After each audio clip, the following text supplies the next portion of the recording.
y'all, it's Amanda, and today I'm out in the backyard. And while it is early in the morning, it is still super hot. I'm actually starting off by watering some sunflower seeds that I planted a couple of days ago, but we're going to continue doing a little bit at a time out in the summer garden. With it being so hot, I don't usually stay outside more than about 45 minutes at a time.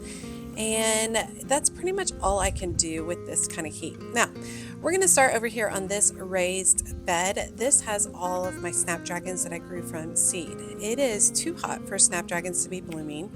And typically at this time of the year, I like to cut them back and then kind of keep them shorter so that they can refresh for the fall. Truthfully, as I began doing this, I started realizing I was like, how many snapdragons have I really harvested in the fall? And I really haven't harvested that much. So now I'm feeling like maybe I should just pulled all of these up. But too little, too late. So I went ahead and cut them all back. We'll see how they end up doing. And I'm going to end up filling this bed with two varieties of seeds. We're going to be planting some zinnia seeds and some cosmos seeds. So I'm really excited to do that. But I'm going to start by cutting it all back. We're going to fertilize the space. There's a lot of weeds in here that I got to pull up, as well as celosia seedlings, just kind of really clearing it up a little bit.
Now I had this random drip line over here. It used to run to some pots that used to be right outside this raised bed, but I don't have those pots there anymore, and so that's just wasted water. So I went ahead and cut that off, and then I plugged it up. Just because I don't need water running through all those, and truthfully, water pressure is super important for me, so it's important that I reduce areas where needed.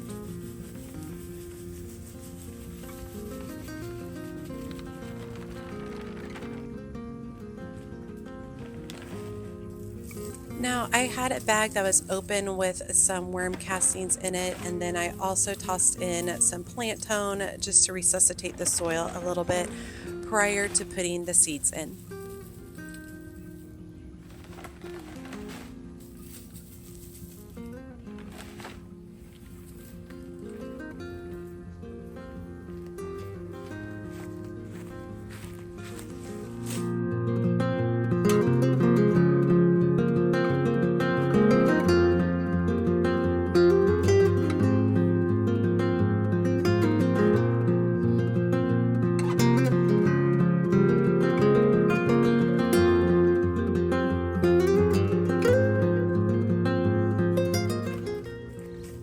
Okay, one half of the bed I'm going to do in lemon meringue zinnias, which are absolutely gorgeous, and I think that they'll grow beautifully in this space. I've been planting my seeds closer together because it forces the plants to grow taller and longer and gives me longer stems. So I'm going to fill this whole side with lots of zinnia seedlings, and then I can always go through and thin them out as needed. On the other side, I'm going to do an entire package of double click cosmos. It's a mix of colors, and I think this will end up being really beautiful. It's super important to make sure that we continue to water these until they sprout.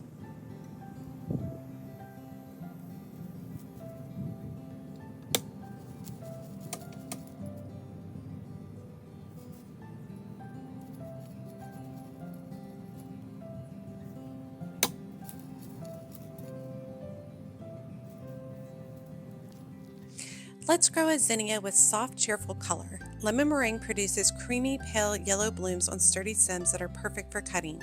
Plants grow about 30 to 40 inches tall, thrive in full sun, and bloom continuously from summer until frost.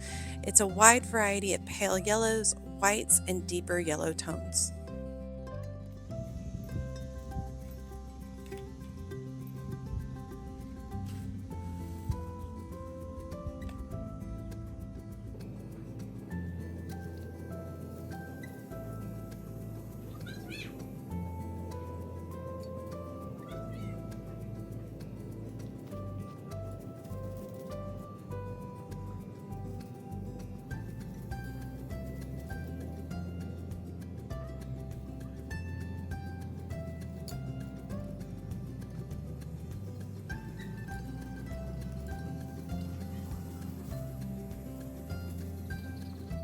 Ready to grow something a little whimsical?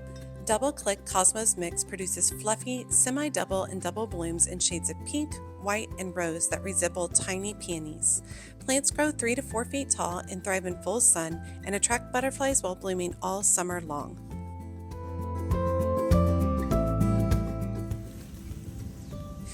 Okay, I am making sure that I hose them down really good. I hose them in for about 10 minutes, so it's a lot longer than what you're seeing here.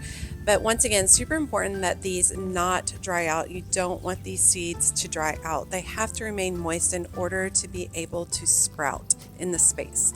Now, after I'm done with that, I go ahead and install my armadillo barrier back in. These little fences are really optimal for keeping the armadillos out because they're super lazy and they're not willing to climb around them, which works great.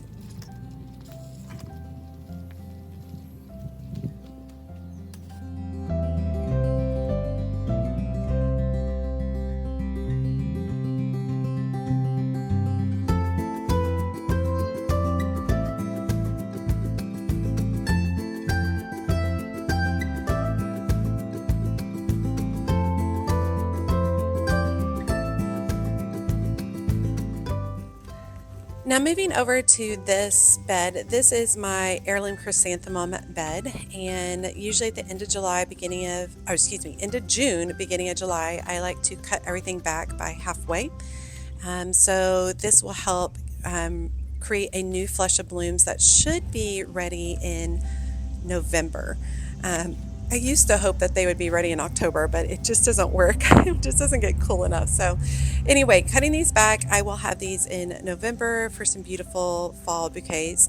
I could go through and cut these some kind of bigger mechanism, but I find that the hand pruning works best because some of these have flopped, so I need to pull them up and then cut them back and the whole thing. Now, as I'm going through this, my camera starts overheating, so you only see me cut about half of these, but I will show you the final result.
And everything gets cleaned up, and you can see the final result right here. Everybody's trimmed it back and looking good. I'll probably start hitting these with some pretty good fertilizer in September to really get them going.